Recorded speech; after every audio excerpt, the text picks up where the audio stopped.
Frantz Fanon wrote a book so dangerous that France banned it the same day it published.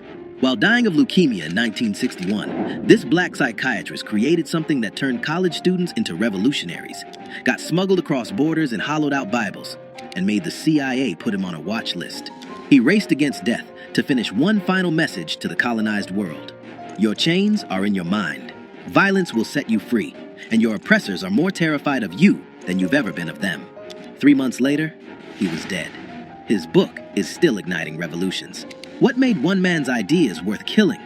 Fanon told colonized people worldwide that their mental enslavement mattered more than their physical chains, and that force against oppressors wasn't just justified, it was psychologically necessary for liberation. Steve Biko built South Africa's Black consciousness movement on his theories. Palestinian fighters and liberation movements from Bolivia to Ghana still quote his manifesto like scripture. They couldn't kill his ideas, and by the end of this video, you'll understand exactly why empires still fear a dead man's words. But to understand why those words detonated across the world, you need to see where the explosion started. July 1925, Fort-de-France, Martinique. Frantz Fanon was born into a middle-class black family on a Caribbean island that looked like paradise, but functioned as a psychological prison.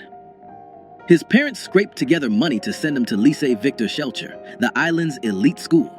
But what happened in those classrooms was calculated violence. Every morning, black children stood and recited "Our ancestors, the Gauls," memorizing French kings and European battles, while their actual ancestors lay in unmarked graves on sugar plantations. When young Fanon spoke Creole French, teachers scolded him for not using proper French. Speak Creole? Primitive. Mention African history? Ignorant. Only French mattered. French language, French heroes, French culture. One teacher refused to participate in this erasure. Aimé Césaire had just created the Negritude movement, teaching that black identity was power, not shame. He planted seeds in Fanon's mind about pride and resistance, but seeds need fire to grow. 1940, Vichy fascists seized control of Martinique after France fell to Hitler. Suddenly, French racism wasn't polite anymore. It became official policy. Fanon, 15 years old, watched the mask slip off. The civilized colonizers revealed themselves as brutal oppressors who had always been there, just hidden behind promises of equality. Fanon was 15 when he watched French civilization reveal its true face. 2 years later, he volunteered to die for it. At 17, Frantz Fanon joined the Free French Army in 1943, believing he was fighting for liberty and human dignity. He fought in the forests of Alsace, took shrapnel near Montbéliard, earned the Croix de Guerre for courage under fire. French officers pinned medals on his chest, then barred him from their mess halls because of his skin color. When Germany finally surrendered, Charles de Gaulle ordered every black soldier removed from formations entering German territory. France's victory parade couldn't have black faces visible in the photographs. The men who bled for France had to watch from the sidelines as white soldiers took credit for their sacrifice. Fanon wrote his brother Joby from Europe, "I've been deceived, and I'm paying for my mistakes. I'm sick of it all." That letter marked the death of one Frantz Fanon and the birth of another, a man who would spend his life diagnosing and destroying the psychological machinery of white supremacy. Before we continue with how Fanon transformed his rage into the most feared revolutionary text of the 20th century, if you believe these stories of black intellectuals who terrified empires need to be heard, subscribe to Black Stories Untold. We're exposing the thinkers they tried to silence and the truths they spent millions covering up. Now, back to the video. 1947. Fanon entered medical school at the University of Lyon to study psychiatry. In Lyon's hospitals, he treated North African immigrant workers, Algerian men suffering psychological breakdowns that French doctors diagnosed as proof of racial inferiority. Colonial psychiatrist Antoine Perrault published papers claiming Algerians had underdeveloped frontal lobes and were mentally primitive, medical degrees used to justify oppression. Fanon recognized what others refused to see. These men suffered from the trauma of racism itself. Society was sick, but doctors blamed the victims. He wrote his doctoral thesis laying out exactly how colonialism manufactured mental illness, how white supremacy functioned as psychological warfare. His committee rejected it as too radical. So in 1952, Fanon published Black Skin, White Masks himself. The book exposed colonialism's deepest weapon, forcing black people to see themselves through white eyes, split between two identities, never fully either one. Fanon watched it happen every day in his clinic. Black men staring in mirrors and seeing monsters. Algerian women scrubbing their skin raw, trying to lighten it.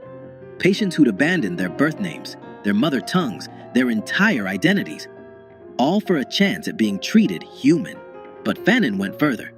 He argued that liberation required recognizing this psychological split and refusing to perform for white approval anymore. Political revolution had to begin with mental decolonization, reclaiming the right to define yourself on your own terms. In Caribbean villages, people passed copies hidden in Bible covers. In African townships, students gathered in secret to read passages aloud. Why? Because Fanon said what no one else dared. The hate you feel when you look in the mirror, that's not yours. It was planted there. You're not sick. The system is sick. And you don't need anyone's permission to be free. That book exposed colonialism's playbook. But Fanon wasn't satisfied just writing about the disease. In 1953, he walked straight into its heart. November 1953, Frantz Fanon arrived in Algeria as head psychiatrist at Blida-Joinville Psychiatric Hospital. The moment he stepped off the boat, he entered a nightmare. French colonists lived in stone houses with electricity and running water. Algerians lived in what Fanon described as a town on its knees, wallowing in mire.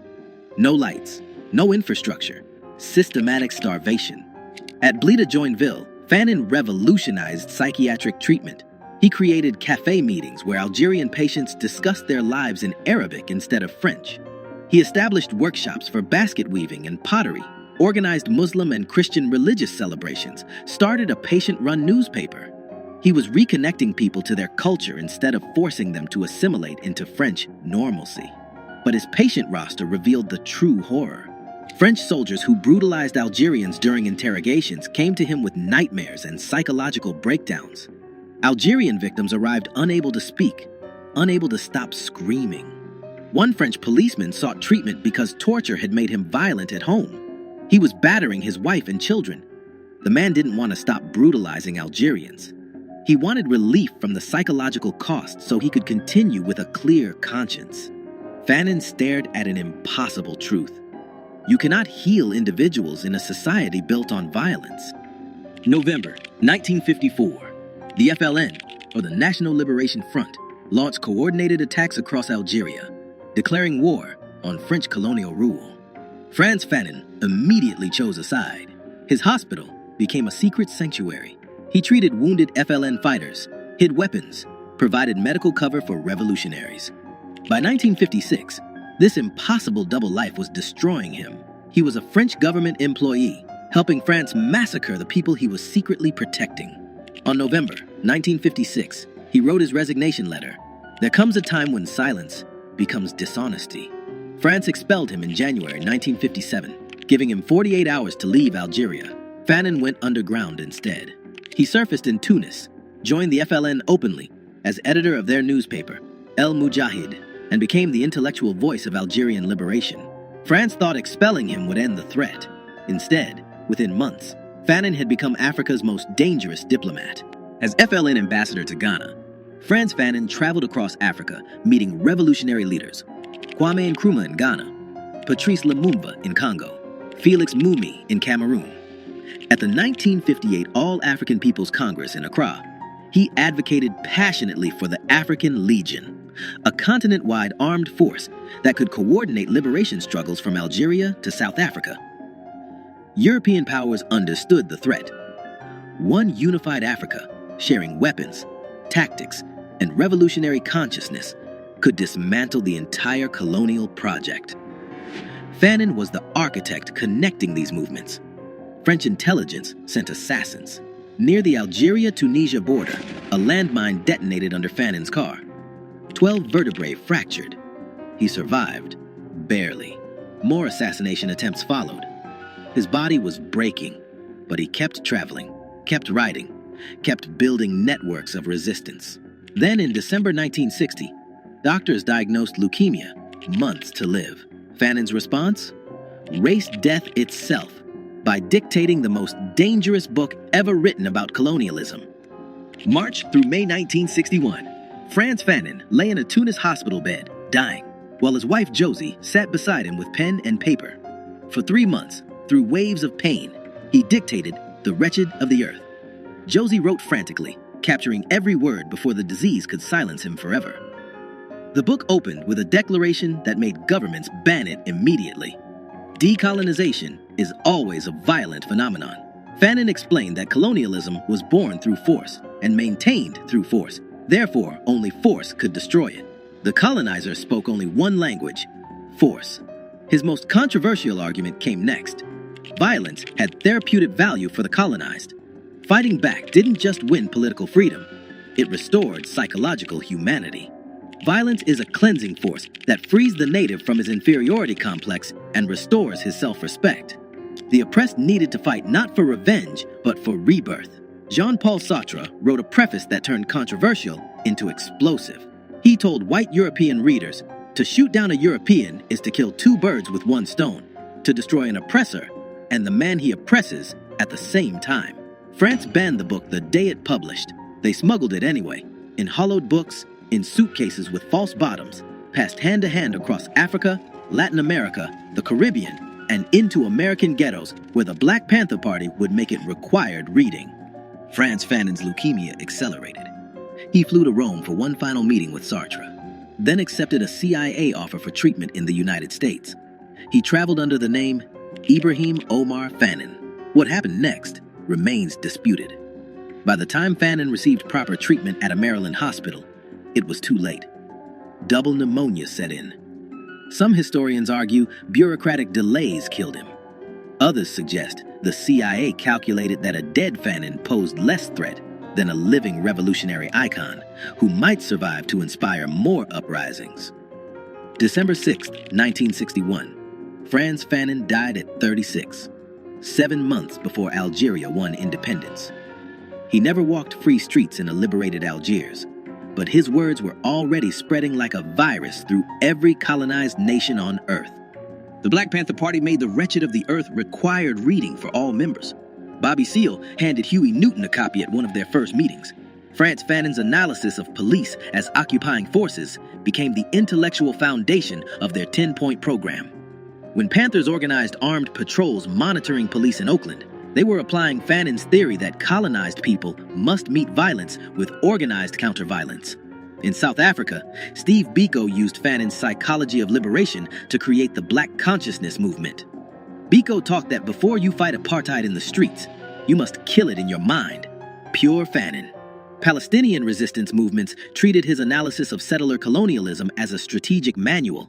From Bolivia to Iran to Sri Lanka, liberation fighters discovered that Fanon had diagnosed their reality decades before they lived it.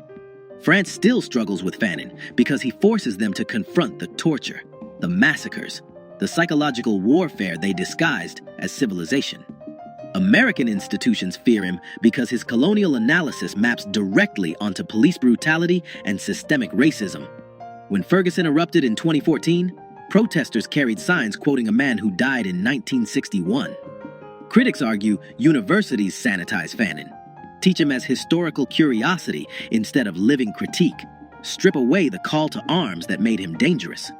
But read him in prisons, at protests, in occupied territories, and his words still explode. The conditions he described haven't vanished. They've just rebranded. Frantz Fanon never commanded troops or held office. He weaponized consciousness instead. Empires killed him at 36, but killing the man didn't kill the ideas. Every banned book spawned 1,000 smuggled copies. Every attempt to erase him carved his words deeper into history. His family paid the price. Josie Fanon carried his legacy through Algeria's messy independence, battled depression and alcoholism for 28 years, then died by self-destruction in 1989. But their children keep his foundation alive. Daughter Mireille runs the Frantz Fanon Foundation. Son Olivier leads the Frantz Fanon National Association. Fanon taught one lesson that still terrifies power. You don't need permission to be human. You don't need approval to be free. You have every right to take back what was stolen. And if they won't surrender it peacefully, take it by force. The most dangerous black philosopher who ever lived. Dangerous because he loved oppressed people enough to tell them the truth. That truth still detonates in minds worldwide, teaching that liberation begins when you stop asking and start taking. If this story opened your eyes to the intellectual they tried to erase, subscribe to Black Stories Untold. Like this video, share it, and comment which dangerous truth teller we should cover next. Because they can kill the revolutionary, but they can't kill the revolution.